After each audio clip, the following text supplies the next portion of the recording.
बांगलादेशच्या पंतप्रधान शेख हसीना यांनी नुकतंच एक विधान केले, ते म्हणजे बांगलादेश आणि म्यानमारच्या बरोबरमध्ये एक ख्रिश्चन देश निर्माण करायचा प्रयत्न केला जातोय। त्यांनी हे सांगून बॉम्बशेल म्हणतात तसं टाकलेलं आहे। हसीना वाजेद यांना नेमकं काय सांगायचं आहे असा प्रश्न यातनं निर्माण होतोय। मात्र त्या जे सांगता आहेत तो किंवा त्याचं कथन जर नीट विचारात घेतलं तर भारत वाचवा, ईशान्य वाचवा असा संदेश शेख हसीना देत आहेत का हा प्रश्न निर्माण झाला आहे। आणि मणिपूरमध्ये किंवा देशात अन्यत्रही काही ठिकाणी जे काही सध्या सुरू आहे ते जर डॉट्स कनेक्ट करायचा प्रयत्न केला तर निर्माण होणारं चित्र किंवा पुढे येणारं चित्र हे गंभीर स्वरूपाचं आहे। म्हणून हा विषय आम्ही आज आपल्यासमोर आणतो आहे।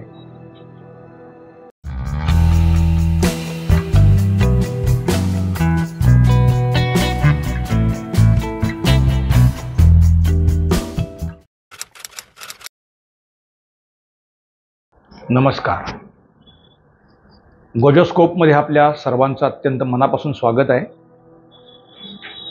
मित्रांनो, आज थोडा एक गंभीर विषय आपल्या पुढे घेऊन येतोय।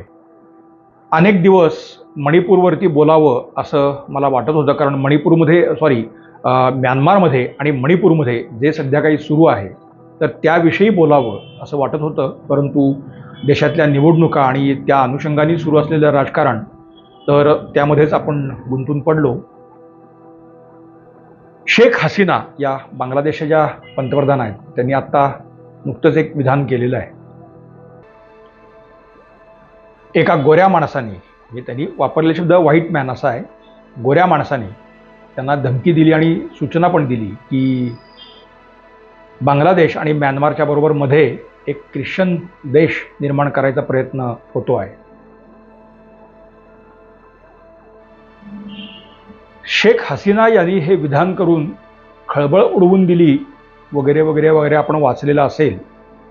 परंतु त्या जे सांगू पाहत आहेत त्यांचं जे कथन आहे ते मात्र फार भयंकर आहे। एक प्रकारे समस्त भारतीयांना दिलेला हा इशारा आहे, आजच सावरा नाहीतर पुढे दारात काय वाढून ठेवलंय ते त्यांनी त्यात सांगितलेलं आहे।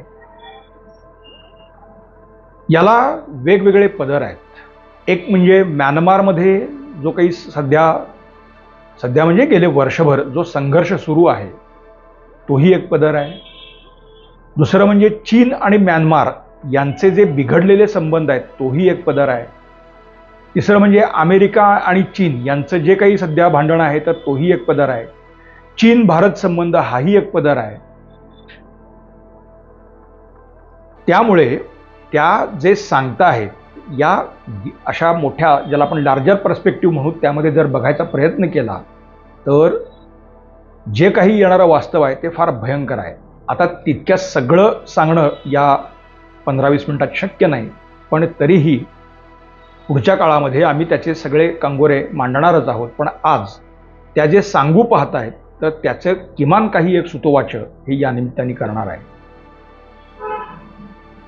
त्यांनी त्यांच्या मुलाखतीत असं सांगितलं की there was a white man who comes to Dhaka, तो आला आणि तो भेटला आणि मग सेंट मार्टिन बेट जे आहे, मार्टिन्स आयलँड, हे अगदी बे ऑफ बेंगॉलमध्ये म्हणजे आपल्या बंगालच्या उपसागरामध्ये, पण बांगलादेश आणि म्यानमारच्या सीमेजवळ ते, सागरी सीमेजवळ ते आहे आणि अगदी 3 किलोमीटर म्हणजे चौरस किलोमीटर एवढा त्याचा परिघ, इतकं छोटं म्हणजे नकाशात ते सापडणंही अवघड व्हावं इतकं। तर तिथे एक तळ म्हणजे धावपट्टी उभी करू द्यावी आणि जर तुम्ही आमची मागणी फेटाळली तर त्याचे परिणाम मात्र गंभीर होतील असा इशारा त्यांनी दिला। आणि त्याच वेळेला त्यांनी हे सूचन केलं की असं इथे काही हे होणारही आहे। आता हे सेंट मार्टिन्स हाही एक भाग लक्षात घेतला पाहिजे। म्हणजे आपला अंदमान निकोबार द्वीपसमूह जो सगळा आहे तर त्याच्या उत्तरेला एक कोको आयलंड नावाचा एक भाग आहे, छोटंसं बेट आहे। म्यानमारनी ते 70च्या दशकामध्ये चीनला दिलं, त्यामुळे चीनी तळ हा तिथे सध्या आहे।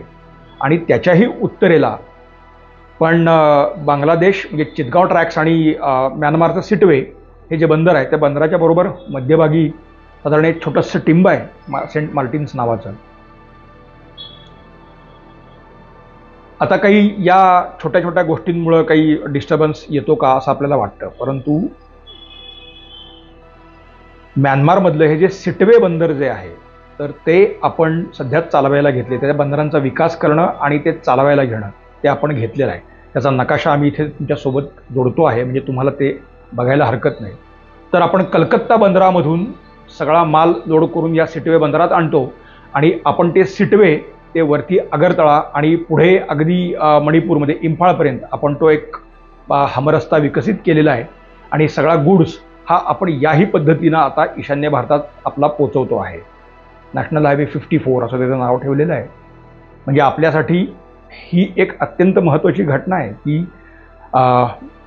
बे ऑफ बेंगॉलमध्ये आपल्या किनाऱ्याशिवायचं सुद्धा एक बंदर हे आपण व्यापारी मार्गासाठी म्हणून वापरतो आहे. त्याच वेळेला चीनही तिथे हा व्यापारासाठी अगदी वरपासून खालीपर्यंत ही बंदरं आपल्याला कशी मिळतील हा प्रयत्न करतो आहे. आणि इथून काही माल आयात निर्यात हा चीन सध्याही करतोच आहे. त्यामुळे बंगालच्या उपसागरामध्ये भारत आणि चीन हा खरं तर एक संघर्ष हा गेली काही वर्ष सुरूच आहे. म्हणजे ते काय आत्ताच काहीतरी घडतंय असं नाही, ते सुरूच आहे. पण आपण आजपर्यंत काय ते ले डाऊन द आर्म्स अशी आपली पोझिशन होती, पण गेल्या 10 वर्षामध्ये आपण डोळ्याला डोळा भिडवून उभे आहोत. आणि कुठल्याही परिस्थितीत या आपल्या सगळ्या परिघामध्ये कुठल्याही शत्रू देशाला आपण स्थान देणार नाही ही भूमिका घेतलेली असल्यामुळे आपलं या सगळ्या परिसरातली नेव्ही आणि नेव्हल एक्सरसाइज नेव्ही मुळात आक्रमक झालेली आहे. म्हणजे एकीकडे हे सुरक्षाविषयक सगळे आपले गोष्टी सुरू असताना दुसरीकडे व्यापारासाठी सुद्धा आपण या सगळ्या मार्गांचा वापर, सागरी असतील किंवा रस्ते असेल किंवा हवाई असेल, तर या सगळ्या परिसरामध्ये आणि हे जे देश आहेत म्हणजे आग्नेय आशियाई देश, तर या देशांमध्ये आपण वेगवेगळ्या पद्धतीने पण या देशांचा विश्वास संपादन करून त्यांना आपल्याबरोबर जोडून घेण्याचा प्रयत्न आपण सातत्याने करतो आहे. म्हणजे मनमोहन सिंगांनी लुक ईस्ट ही पॉलिसी आणली, पण त्या पॉलिसी पुढे जाऊन काही फार घडलं असं नाही. पण मोदी सरकारच्या काळामध्ये गेल्या 10 वर्षामध्ये अतिशय आक्रमक भूमिका आपण ठेवत गेलो, परंतु या देशांनाही बरोबर आपण व्यापारामध्ये सहभागी करून घेत गेलो. त्यामुळे या सगळ्या परिसरामध्ये भारतीय नेतृत्व आहे, लष्कर असेल किंवा व्यापार असेल किंवा अन्य राजनैतिक अशा या सगळ्या म्हणजे स्पेअर्समध्ये पण भारताचा दबदबा आपला वाढतो आहे. आणि अशातच म्हणजे हे सगळं होणं हे चीनला परवडणारं नाही. त्याचा एक भाग जो आहे चीनला इथे आपण का नको आहे, तर त्याचं एक कारण असं आहे की चीनच्या गरजा भागवणं म्हणजे ते अन्नधान्याची असेल किंवा ऊर्जाविषयक त्यांची म्हणजे ऑइल अँड नॅचरल गॅस, तर ते म्यानमारच्या या सीमेवरून सुद्धा ते तिकडे युनान प्रांतात नेलं जात आहे. आणि ज्याला गोल्डन ट्रायंगल म्हणतात, तर त्या गोल्डन ट्रायंगलमध्ये चीन्यांना फार हुसकून लावलं गेलेलं आहे. आपण जेव्हा म्यानमारचा विषय बोलू त्यावेळेला त्यात मी आणखी एक्सप्लेन करेन. असे काही बॅकड्रॉप्स आहेत. आणि अशातच गेल्या वर्षी म्हणजे बांगलादेशमध्ये सुद्धा नुकतीच पंतप्रधानपदाची निवडणूक झालेली आहे. तर त्याच्यामध्ये शेख हसीना वाजेद यांना हरवण्यासाठी अमेरिकेने जंग पछाडलं. जागतिक राजकारणामध्ये भारत आणि चीन हे नेहमी शत्रुदेश म्हणून आपण बघतो आहे, परंतु शेख हसीनांच्यासाठी भारत आणि चीन एकत्र आले आणि त्यांनी अमेरिकेला तिथे पूर्ण खो घातला. बांगलादेश नॅशनल पार्टी म्हणजे BNP ही जी पार्टी आहे त्याच्या बेगम खालिदा झिया त्यांची सगळी अलाइनमेंट ही या म्हणजे जे काही मिलिटंट्स ग्रुप आहेत, पर ते काही फक्त आपण ज्याला म्हणतो की इस्लामी, तर तसे नाहीत. काही ख्रिश्चन मिलिटंट ग्रुपही आहेत, तेही पुढच्या काळात मी तुम्हाला आत्ताच सांगेन.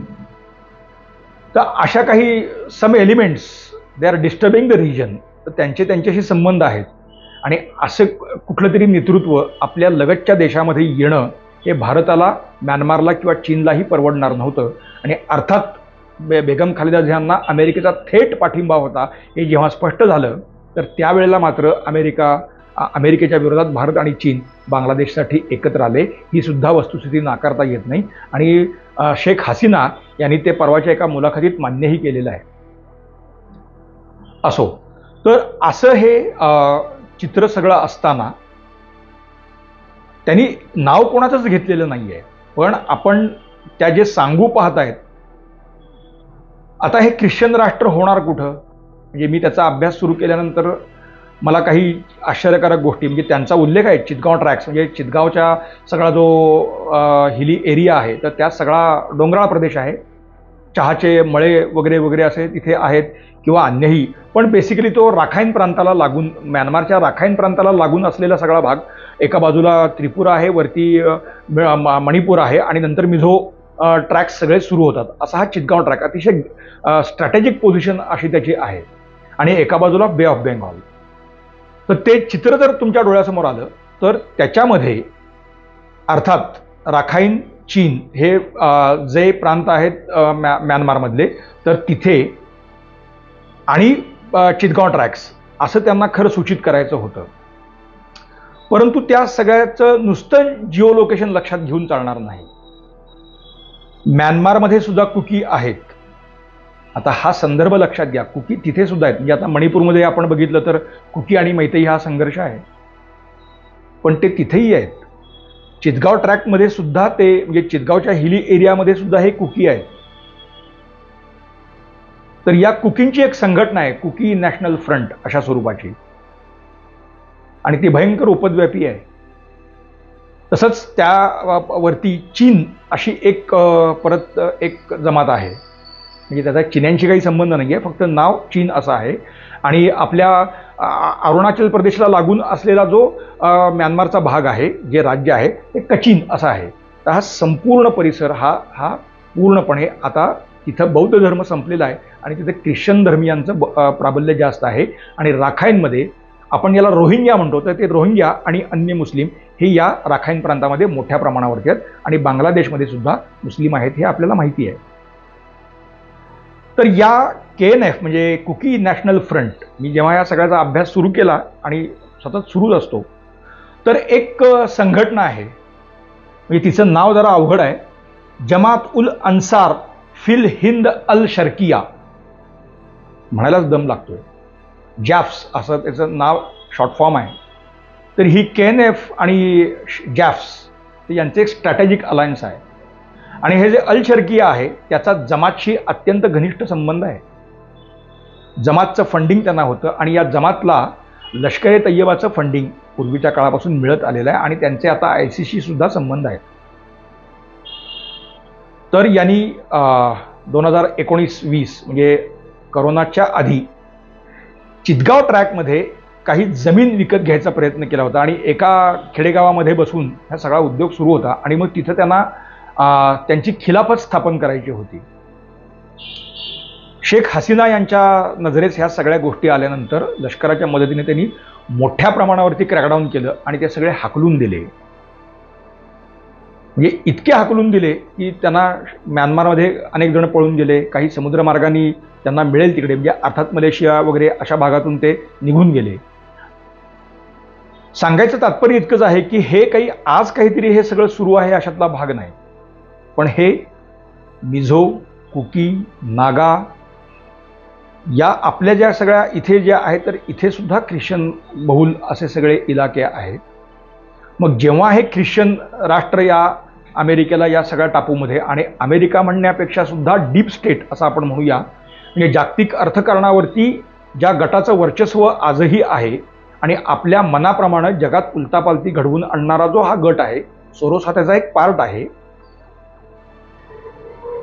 तर या डीप स्टेटला इथं हा उपद्व्याप हा करायचा आहे आणि होता.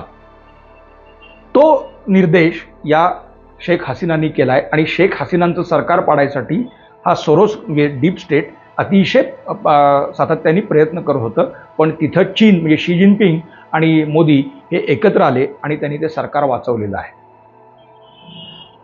तर कुकी आत्ता मणिपूरमध्ये सुद्धा तुम्ही बघा, कुकी संघर्ष करतायत, तो जागेसाठी संघर्ष करतायत. डॉट्स फक्त तुम्ही लक्षात घ्या काय स्वरूपाचे आहेत. मग जागा का महत्त्वाची असते? कारण त्याच्याशिवाय तुमच्या कुठल्याच ॲक्टिव्हिटी होत नाहीत. बरं, हे जॅप्स असेल, ते हरकत उल काय ते अन्सार अल शर्किया, तर ते आहे, कुकी आहे, तर हे सगळे या ड्रग्ज अँड ह्युमन ट्रॅफिकिंगमध्ये अतिशय अग्रेसर असलेली ही सगळी मंडळी आहे. अशा बेकायदा कृत्यातून अमाप पैसा ते मिळवतात आणि मग त्यांना शस्त्रपुरवठा करण्यासाठी, म्हणजे सुरुवातीच्या काही काळामध्ये चीन्यांनी सुद्धा त्यांना शस्त्रपुरवठा केलेला आहे. म्हणजे चीनच्या युनान प्रांतात, म्हणजे जिथे भारत, म्यानमार आणि चीन यांची सीमा एकत्र येते, तर त्या प्रदेशामध्ये रुईली नावाचं एक छोटं गाव आहे. तिथे हा अवैध शस्त्रांचा मोठा व्यापार चालतो. आणि उल्फाचे जे परेश बरुआ जे आहेत, म्हणजे उल्फा संघटना संपली, पण हे परेश बरुआ त्या रुईलीमध्ये आजही राहतात आणि अतिशय लॅविश आयुष्य ते जगत आहेत. तर हे परेश बरुआ जेव्हा उल्फा जोरात होती, तर त्यावेळेला चितगाव ट्रॅक्समध्ये राहत असत आणि त्यांना चीनचं फंडिंग होत असे. असो, तर या इथे हे जे कुकी गट म्यानमारमध्ये सुद्धा ते लष्कराच्या विरुद्ध गेलेले आहेत, त्यांचा तिथेही संघर्ष जमिनीसाठी सुरू आहे. मणिपूरमध्ये हे कुकी जमिनीसाठीच भांडतायत आणि बांगलादेशमध्ये सुद्धा त्या अल शर्कियाला हाताशी धरून जमिनीसाठीच ते भांडतायत. हा डॉट आपण मुळात लक्षात घेतला पाहिजे. त्यामुळे इथे जे मणिपूरमध्ये हिंदू विरुद्ध ख्रिश्चन असं जे चित्र रंगवायचा प्रयत्न केला जातोय, तो फोल आहे, एवढाच त्यातला अर्थ आहे. कारण मग असा संघर्षाचं कारण देऊन डीप स्टेट मग या संघर्षात ख्रिश्चनांच्यासाठी उतरलं पाहिजे म्हणून उतरणार आहे. मग मणिपूरमध्ये कुकींच्या बाजूनं बोलणारे आपल्या देशातले कोण आहेत हे मला वेगळं सांगायची गरज नाही. हाही डॉट आपण मुळात लक्षात घेतला पाहिजे. मग त्यांनी coming back to Sheikh Hasina, त्यांच्या मुलाखतीत तो उल्लेख गोरा माणूस असा होता आणि तो ढाकात येऊन गेला. सुमारे बरोबर एक वर्षापूर्वी म्हणजे मार्चमध्येच डोनाल्ड लू नावाचे एक अत्यंत उपद्व्यापी, म्हणजे अमेरिकी परराष्ट्र मंत्रालयातले एक वरिष्ठ अधिकारी डोनाल्ड लू, आणि ते या डीप स्टेटचा भाग आहेत. हे काही लपून राहिलेले नाही. आपल्यापैकी अनेकांनी नाव ऐकलं असेल, अनेकांना तर त्यांची मग सगळी कारकीर्दच आठवेल. म्हणजे व्हिक्टोरिया न्यूलँड आहे, त्यांच्या पत्नी आहेत आणि त्या जागतिक अर्थव्यवस्था कशा पद्धतीने उलटापालट करतात तो स्वतंत्र चर्चेचा विषय आहे. पण हे डोनाल्ड लू त्यावेळेला म्हणजे गेल्या वर्षी ढाक्यात येऊन 2 दिवस शेख हसीनांशी बोलून गेलेले होते. So who the white man, ते तर स्पष्ट आहे की हा लू नावाचा सद्गृहस्थच हे येऊन डीप स्टेटच्या वतीने त्यांना धमकी देऊन गेला. दुसरा एक डॉट अत्यंत महत्त्वाचा आहे, तो म्हणजे त्या काळामध्ये आणि आत्ता सुद्धा अमेरिकेचे बांगलादेशातले राजदूत जे आहेत पीटर हास, तर तेही नाव किंवा ते लक्षात घेतलं पाहिजे. या पीटर हास यांचे बंधू रिचर्ड हास, आता तुम्हाला बऱ्यापैकी चित्र आणखी स्पष्ट होईल. अमेरिकेतली जी काही काउन्सिल फॉर फॉरेन रिलेशन्स अशा नावाची एक संस्था आहे, डीप स्टेट फंडेड अशी ती संस्था आहे. मग हे रिचर्ड हास जे आहेत त्यांचं ॲफिलिएशन अर्थातच डेमोक्रॅटिक पक्षाशी आहे. सिनेटचे जे सदस्य राहिलेले आहेत आणि अमेरिकी परराष्ट्र व्यवहार मंत्रालयातही त्यांनी काही काळ काम केलेलं आहे आणि ह्या संस्थेत ते काम करत आहेत. त्यांचे हे बंधू. आणखी एक इंटरेस्टिंग डॉट असा आहे की हे जे हास कुटुंब आहे, तर ते डेनिमचं कापड तयार करणं आणि त्याची विक्री या व्यवसायातला आहे. आणि अशा हास कुटुंबातला एक व्यक्ती बांगलादेशमध्ये राजदूत म्हणून येतो. जे बांगलादेशची इकॉनॉमी ज्याच्यावर अवलंबून आहे, तो वस्त्रोद्योग, त्याच्याशी संबंधित असलेलंच हे कुटुंब इथे येत आहे. म्हणजे हे डॉट्स फार इंटरेस्टिंग वाटतात. तर हे हास मग नंतर सातत्याने BNPशी संबंध वाढवत गेले. सांगायचा मुद्दा इतकाच की बांगलादेशमध्ये राहून शेख हसीना आणि त्यांच्या सरकारवर दबाव आणायचा हर संभव प्रयत्न यांनी केला. आणि आता यांच्याबरोबर जे काही आहेत लोक, म्हणजे शेख हसीनांना एकूण त्यांच्या सरकारच्या वर जे अमेरिकेने गेल्या वर्षी निर्बंध लादलेले होते त्याची वकिली करणारे दुसरे एक मुशफिकुल फजल रहमान नावाचे गृहस्थ आहेत.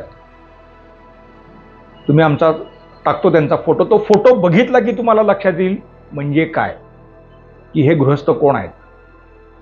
हे मूळचे बांगलादेशीच आहेत. बांगलादेश नॅशनल पार्टी म्हणजे BNP या पक्षाशी संबंधित त्याचे पदाधिकारी, वरिष्ठ पदाधिकारी, म्हणजे जे कॉकस BNPचा आहे त्यातला हा माणूस. हा मायदेशातून उठून लंडनला गेला. अर्थात हल्ली जगभरात म्हणजे तुम्हाला चोऱ्यामाऱ्या करणे, दरोडे घालणे वगैरे अशा सगळ्या सत्कार्या तुम्ही एकदा असलात की मग तुम्हाला लंडनमध्ये लगेच आश्रय मिळतो.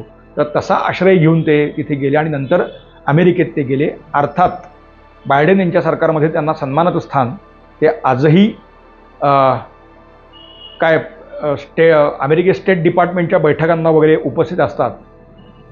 आणि याच सद्गृहस्थांनी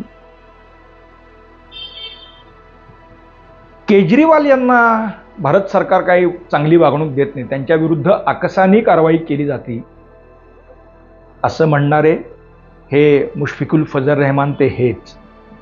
काँग्रेसचे जे काही फंड्स भारत सरकारने गोठवून ठेवलेत, म्हणजे खरं तर भारत सरकारने काहीच केलेलं नाहीये, पण भारत सरकारने गोठवून ठेवलेले आहेत आणि निवडणुकीत काँग्रेसचा पराभव व्हावा, त्यांना काही करता येऊ नये असं सगळं मोदी सरकार करतं आहे, अशी गरळ ओकणारे गृहस्थ ते हेच.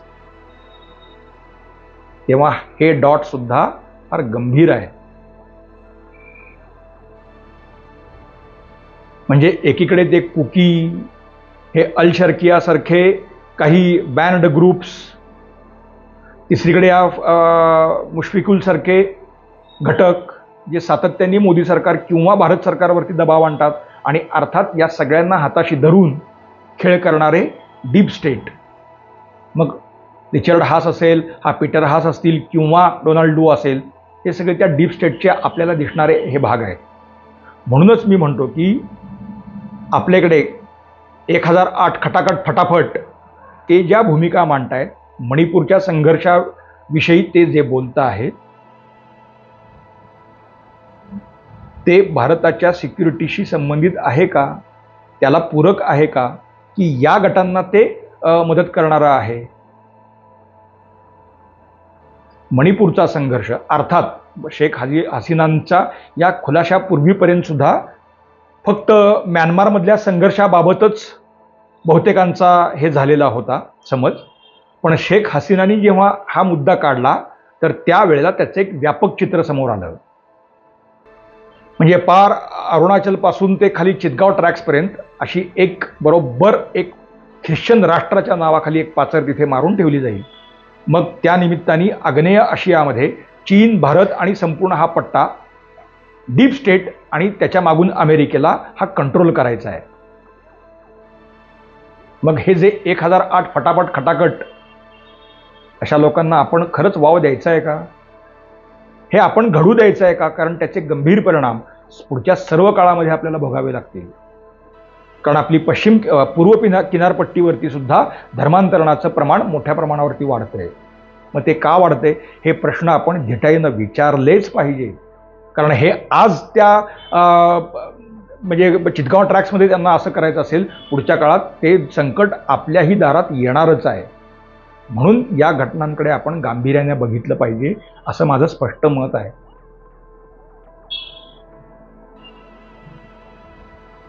आता जेव्हा हा विषय त्यांनी मांडला, मी त्यावेळेला तो सगळा परत एकदा चाळायला लागलो. तर ही काही घटना किंवा असा प्रयत्न डीप स्टेट किंवा हे आज करते अशातला भाग नाही. आपण सगळेच इतिहासाची पुस्तकं शालेय अभ्यासक्रमात वाचली आहेत. त्यावेळेला वंगभंगाची चळवळ असा एक प्रकरण आपण इतिहासात वाचलेला आहे. तो काळ आहे 1904. त्यावेळेला लॉर्ड कर्झन हा बंगालचा गव्हर्नर होता आणि त्यांनी बंगालच्या फाळणीचं सुतोवाचक केलं, तसा प्रस्ताव मांडला आणि त्याचे परिणाम हे तत्कालीन भारत म्हणजे म्यानमारपासून ते पार अफगाणिस्तानपर्यंत उमटले वगैरे वगैरे आपण सगळं वाचलेलं आहे. तर त्याच 1904 सालामध्ये सेपरेट कुकी लँड अशी एक संकल्पना ब्रिटिशांनी मांडलेली होती आणि त्याचा एक नकाशाही त्यांनी तयार केलेला होता. तर तोही माझ्या दृष्टोत्पत्तीस पडला. म्हणजे भारताला तोडायचे प्रयत्न केव्हापासून आणि किती सुसंघटितरित्या सुरू आहेत हा त्याचा एक धागा त्या निमित्ताने समोर येतो. पुढे त्यात काही फार घडलं वगैरे अशातला काही भाग नाही. ब्रिटिशांना म्हणजे वंगभंगाच्या चळवळीतच ब्रिटिशांचा मुखभंग झाल्यानंतर अर्थात सेपरेट कुकी स्टेट वगैरे वगैरे ह्या सगळ्या गोष्टी मागं पडत गेल्या आणि त्या फॉर एव्हर मागं पडत गेल्या असा समज. पण डीप स्टेटनी पुन्हा एकदा तो षडयंत्र सुरू केलेला आहे. म्यानमारमधली अत्यंत अस्थिर अशी परिस्थिती लक्षात घेता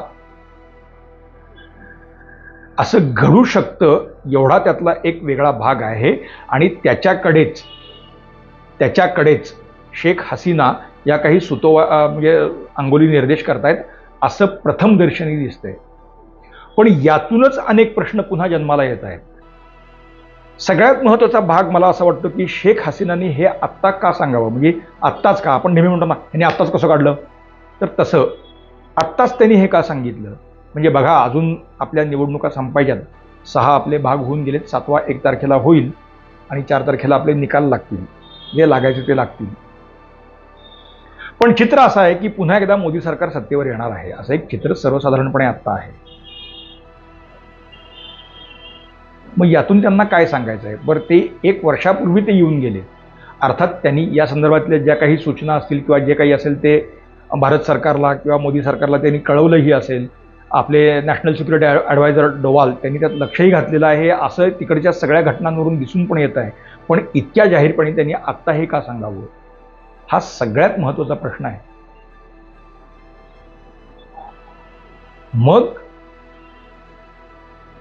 मोदी सरकारला, म्हणजे मोदी यांना हरवण्यासाठी या डीप स्टेटनी देशातलं काँग्रेस असेल, केजरीवाल असेल किंवा अशा अन्य घटकांना हाताशी धरून अनेक प्रयत्न केले आणि ते सगळे विफल झाले, हे त्यांना सांगायचं आहे का. आणि जाता जाता एक मुद्दा इथे मला मांडायचा आहे. पंजाबमध्ये सुद्धा धर्मांतरणाचा असाच मोठा प्रश्न उभा राहिलेला आहे, त्याच्यावरती कोणीही जाहीरपणे बोलत नाही. खलिस्तानचं भूत हे 80च्या दशकापासून उभं राहिलं, पण त्याला स्थानिक पंजाबी शीख असतील किंवा पंजाबी अन्य हिंदू किंवा अन्य घटक समाज घटक असतील, त्यांनी थारा आजपर्यंत दिलेला नाही. तरीही ते खलिस्तानी भूत तिथं पुन्हा पुन्हा उभं राहत आहे. आणि अखिल ब्रह्मांडातले एकमेव इमानदार श्री केजरीवाल, आता त्यांना आम्ही पैसे दिले असं तो खलिस्तानवादी पन्नू स्वतःच सांगतो आहे. म्हणजे खलिस्तान हा विषय तिथे चालत नाही. मग तिथं पुन्हा धर्मांतरणाच्या माध्यमातून काही खेळ या बाह्यशक्तींना करायचा आहे का. प्रश्न असे अनेक यातून निर्माण होतात. त्यामुळे एका पद्धतीने विचार करता दिसतं आहे ते असं की शेख हसीनांनी हे सांगता सांगता भारतालाच हा इशारा दिलाय का, भारतीयांना इशारा दिलाय का, आजच सावध व्हा, नाहीतर तुमच्याकडे सुद्धा याच नावाखाली अनेक देश निर्माण केले जातील, असं काही त्या सांगतायत का. हा सगळ्यात महत्त्वाचा भाग आहे. That lesson we have to learn. आपण कोणाच्या विरुद्ध आहोत, म्हणजे कुठल्या धर्माच्या विरुद्ध आहोत, कुठल्या धर्माच्या बाजूने आहोत वगैरे वगैरे, हे सर्व बाजूला ठेवून राष्ट्रीय हित डोळ्यासमोर ठेवून काही भूमिका आपण घेतल्याच पाहिजेत, एवढाच त्यातला तात्पर्य आहे. आणि त्याकडे हसीना वाजेद यांचं वक्तव्य निर्देश करत आहे असं मला दिसतं आहे. आणि दुसरा भाग की नजीकच्या काळात म्यानमारचे तुकडे होणार आहेत का, हाही एक गंभीर भाग आहे. आता म्यानमारमध्ये काय चाललंय त्याच्यावरती पुढचा भाग आम्ही नक्की घेऊन येऊ. आज काही डॉट्स फक्त तुमच्या पुढे ठेवलेले आहेत, कारण हा विषय म्हणजे जेवढा मी अभ्यास करतो आहे किंवा केला आहे तर तो अधिकाधिक व्यापक स्वरूपाचा आहे. तेवढं सगळं 20 मिनिटात 25 मिनिटात आणणं शक्य नाही. पण या स्वरूपाच्या काही घडामोडी या आपल्या अवतीभोवती होत आहेत आणि अचानक वेगळे सूर लावणारे लोक ते का घेत आहेत ते या निमित्ताने समोर येते. ते अधिक व्यापक स्वरूपात आपल्या पुढे आणणं मला असं वाटतं की महत्त्वाचं आहे. म्हणून हा विषय आम्ही आपल्यासमोर आणलेला आहे. मित्रांनो, आमचं आजचं विश्लेषण आपल्याला कसं वाटतं आम्हाला आवर्जून सांगा. तुमच्या सूचनांचं स्वागत आहे. लाईक करा, शेअर करा, सबस्क्राईब करा गोजोस्कोप. धन्यवाद.